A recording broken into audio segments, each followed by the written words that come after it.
Hello and welcome to this week's episode of Hashtag Leadership, What's on Your Mind? And before we go any further, Happy New Year. Hope you've had a fantastic Christmas and you've had a fantastic New Year. We're both smiling at this, and I checked this last night. We don't lie to our listeners. We are recording this in December, pre-Christmas, but we have to say Happy New Year because it's going to come out afterwards. A little bit of precursor for January. The first two episodes, and I have done this previous years, I really want to get inspirational people on. Post-COVID, we had successful business owners that had thrived in COVID, and we had some really inspirational entrepreneurs last year as well. So Kelda's come to us this year. I'm really pleased that we managed to get this in, so thank you very much for your time, Kelda. But only recently been introduced to Kelda, very inspirational, a fantastic story. We've had a catch up before we did this episode, and I can't wait. And I've said this lots of times last year, how we're going to get this into 20 minutes, but we're going to try. So if you haven't already, make sure you hit subscribe on the YouTube channel. Make sure you follow us on your podcast provider. We've got an amazing array of diverse leadership conversations coming up in 2023. So I'll shut up now. We've got Kelda. How are you? You okay? I'm good, thanks, Stuart. Yeah, nice to see you. So what I'll do is, as I hit the 20-minute timer, I'd love you to introduce yourself to the people who don't know who you are, and tell us a little bit about what you do, but then we'll get into leadership, we'll go adventuring, and then we'll talk about what you get up to, the amazing charity work you do. So as I hit the 20-minute timer, off we go. Cool. So I'm Kelda Wood. I always love it when people say, tell me a bit about yourself, because I never quite know what to say. I guess to summarize it, I went through my own life-changing injury. As a result of that, have been on an incredibly long journey, but one that's led me on to actually do some very cool things, and I now consider my injury to be one of the best things that's happened to me, and one of the things that it led on to was me setting up the charity Climbing Out, and that's now my full-time job, and we're supporting hundreds of people from all over the country. So you know, every cloud really does have a silver lining and all that. Do you know what? I love that, because, and I've not referenced this for a long time, but from the start, I've made a conscious effort not to do the introduce others piece, because I love the fact that people really think about, oh yeah, how do I introduce myself? Because when we're speaking, you normally do get introduced, and sometimes I've laughed about some of the people that really understate who they are and what they've achieved and what they've done. It's like, come on, tell us a little bit more. Tell them what you've achieved and what you've done. So we're going to go there. So again, thank you for coming on. We're obviously Hashtag Leadership, What's on Your Mind? And what comes to your mind when you hear the word leadership? It's a really interesting question, because I guess a lot of what I do is around leadership, but I do consider the kind of leadership that I know and I enjoy is leading by example. You know, I am not very good at all in being that sort of authoritative, confrontational, like making demands, and I know maybe that's not a great leader anyway, but you know, mine's very much about leading with energy and passion, leading by example, never asking anyone to do anything that I wouldn't do myself. And for me, that's been a really effective style of leadership, both with the people that we work with through the charity, with the staff that work through the charity, but also through my whole ethos with the other challenges that I've undertaken. I really want to lead by example, set an example, and to try and then inspire people to get out there and take action themselves. So it's maybe not the most traditional style of leadership, but it's what works for me and what I feel comfortable with. Yeah, and again, that's what's most important, isn't it? And the authenticity of that comes across as well. So staying with you personally, and we always ask people to go, how far can we go back on your leadership journey? So was there a light bulb moments at the time where you thought, right, I'm going to really have to step up now and lead? Or is it on reflection now that I'm asking you about your leadership journey? Where do you think it started? How far back can we go? Yeah, I guess, I mean, to go right back, my life initially revolved around horses. I set up my own business training racehorses and eventers, and I guess there was leadership involved there as far as I had staff working for me. But at that point, I didn't really know anything about leadership. So I guess I was blagging it a bit.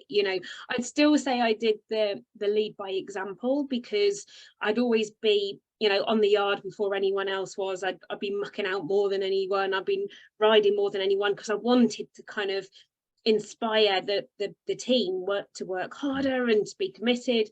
But I think my real leadership journey probably started more with climbing out, and then very much through what happened as a result of climbing out, and as my journey continued. I took on a solo rove the Atlantic in 2018 and 2019, and I think that was the point where I realized I had a platform to inspire people, and to really lead.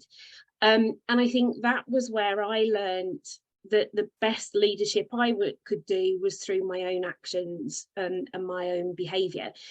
And then after completing the Atlantic, it's really changed the way I've run climbing out, because again, I think that whole ethos of lead by example, I learned how important and how powerful that can be, and never say anything that you don't truly believe, that you haven't experienced yourself, that you can't kind of stand by, because then you are authentic and you are genuine. People buy into what you're saying, and then will kind of commit to the same principles, and hopefully become motivated and inspired to go off and lead their own journeys, and start their own journey for leadership too.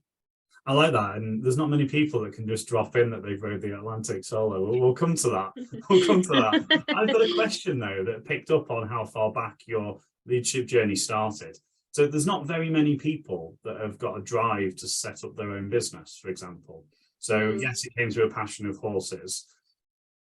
That says to me that you had something that was it your environment? Was it the people around you? Because there's a small percentage of the population that have got that kind of go and get a job at 9 to 5. Why did that sort of show up in that drive? I think from a very early age, I learned to, if I wanted something to happen, I had to make it happen myself. I was always very sporty and loved my animals, especially my horses. My parents were very academic and very musical, so they really didn't kind of support my journey in sport and with horses. And as a result of that, I learned to just do it myself. I played netball at a national level, and I played goal attack, which is a shooter. And when I was 13, 14 years old, I used to go into school at 6 o'clock every morning and make myself get 100 shots in a row, just on my own, with a ball and a post, and I would just be there every morning getting 100 shots in a row. When I started doing the horses, I used to get up at 4:30 every morning and walk 3 miles up to the stables, do the horse, walk back. And although I was maybe a little resentful towards my parents at the time, I think what it taught me was to be driven, and not to expect anyone to sort it for me, and not to make life easy. If I wanted good things to happen, I needed to put the effort and the work in, and I'm now so grateful for what that taught me as a child, and I think that's really influenced everything that's happened since then. Yeah, amazing. So tell us a little bit about that moment that sort of changed everything, and how important that is now. Tell us a little bit of context. So I want to go on to the row and the charity, but how did we get there in the first place? Yeah, so I was training horses professionally. My dream was to represent my country and ride at the Olympics, but I still loved any sport. Outside of the horses, I played anything and everything, and it was who I was. It was what defined the person I wanted to be. It gave me my identity. And then one morning I was haying the horses, and a bale of haylage, which it weighs about a ton, the big square bales, fell off the top of the stack, crushed me underneath, caused a compound fracture and dislocation to my left ankle. So basically my foot was on right angles to my leg. And then the weight of the bale shattered the bottom of my leg. So I had a significant injury to the leg. Looked like I was going to lose it for quite a while. I didn't, But, you know, after 9 months of surgery and physio, I was sent home as fixed as I was going to be. The problem was I wasn't the same person. I couldn't run anymore. I couldn't do the sports that I loved. I couldn't be the person I wanted to be. And that had a huge impact on my confidence and self-esteem. It wasn't really the injury. My biggest thing was that people couldn't see the injury. So I felt like people were making judgment. They were thinking I was being lazy, unathletic, unmotivated, which was everything I wasn't. And that impacted on my confidence, my self-worth, way more than the actual injury itself. And I battled with that for the best part of 8 years. And then I guess I got to the point when I realized I needed to do something about it. Signed up to go and climb Kilimanjaro. And that was the turning point, because it was climbing Kili that made me realize I needed to change my focus and start focusing what I could do rather than what I couldn't. I came back, I began retraining as an outdoor instructor, and that then led on to everything else that's happened. I love that as well, because again, you hear about these moments, and I think in the positive way, we're more exposed to the journeys and the stories now.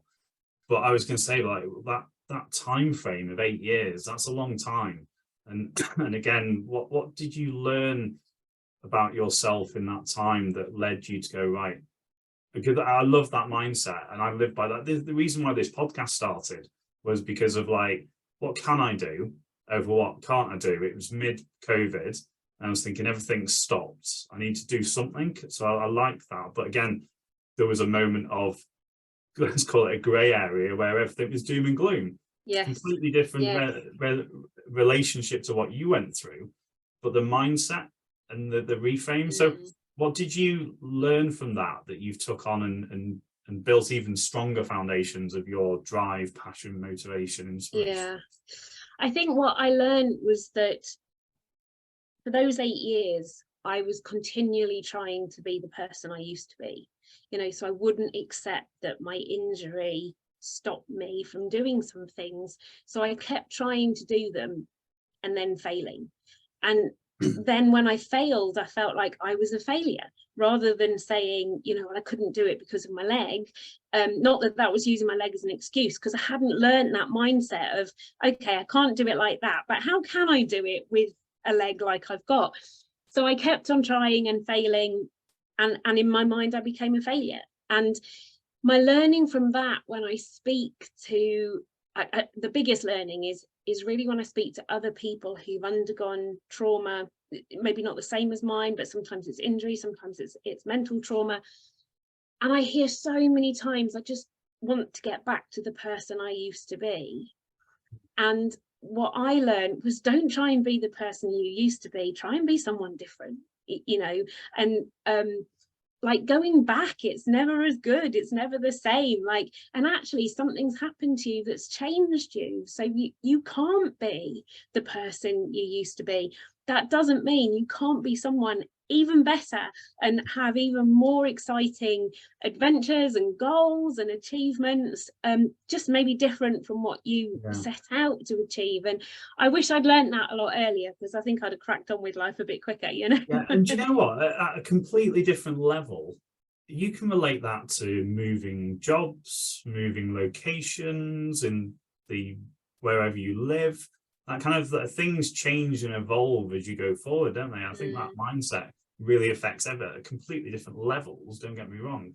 But I like that. So tell me about this row that you did then. How did that come about? We haven't got that much time to dig into it. I know. But how did that sort of, tell me about, that's obviously that's another level, isn't it, from Kilimanjaro? Obviously, I know you've done lots of things, but specifically the row, tell me about how that came about. You did it on your own. Yes. People with you. So yeah, I mean, how it came about, I ended up on the para canoe squad. I was aiming for Paralympics in 2016, failed to get there. As a result of not getting there, I ended up joining a disabled team attempting to summit Aconcagua, which is the highest mountain in South America. Summited that in 2017. That was my turning point. You know, that was when I stood on the summit and I realized that I didn't need a gold medal to define who I was. It was about my attitude, and it was my attitude that got me to the summit. You know, I was just so determined and so focused, and so open to not being the first one on the top. Like I was, you know, the last out the team, but that didn't matter, you know. And that was a massive learning for me. And I always say I found this peace and contentment in the person that I was with my injury. And that was what led me on to take on the row, because I came back and I felt so privileged to have found those answers. I've been looking for them for 15 years. So I wanted to do something to really try and inspire other people to go on their journeys. And so I wanted to do something that was so out my comfort zone, because I felt like if you just go and do something that you enjoy, and, you know, another mountain would just be another great adventure. But, you know, actually, when people are going through trauma, they don't choose to do it. They just have to get through it. And I wanted to almost replicate that in the challenge that I was going to do. So I didn't want to row the Atlantic. I definitely didn't want to row it on my own. But that was why I had to choose something like that. I was the first person to do it as a para rower, so that gave us a really big platform to shout. And, you know, again, it was just pushing me so far out my comfort zone that I hope that would be the thing that would make people go, okay, sorry, that's my dog barking. That's okay. That would be the thing that would make people who were thinking, I can't do this, so maybe I can, you know. Yeah. So what was the, on the row itself, obviously that's we could do a podcast just on the row, but what was I was going to ask you two things actually. What was your biggest challenge, and then what was the learning from that? If you were to pick two things, what challenged you the most in the row that you maybe weren't expecting, and then also what did you take from that forwards? Yeah, the biggest challenge was without doubt the solitude. I thought I would be okay with it. You know, I quite like my own company. You know, I regularly head off with my dogs and you know, go off on my own. So, and because I had all these mental resilience tools, I thought I'm gonna have this nailed. You know, day two, I kind of went, I really haven't. And day two, and from day two, all I wanted to do was for it to finish. You know, it really, that was so much harder than I imagined. I'm terrible at making decisions, so I had no one there to go, what do you think? You know, and I just had to make my own decisions, and I really struggled with that. Miss my dogs no end. You know, so the solitude was without doubt the hardest thing. And how long did it take you to do? 76 days. Wow, so yeah, so day two. So wow. It's a long time.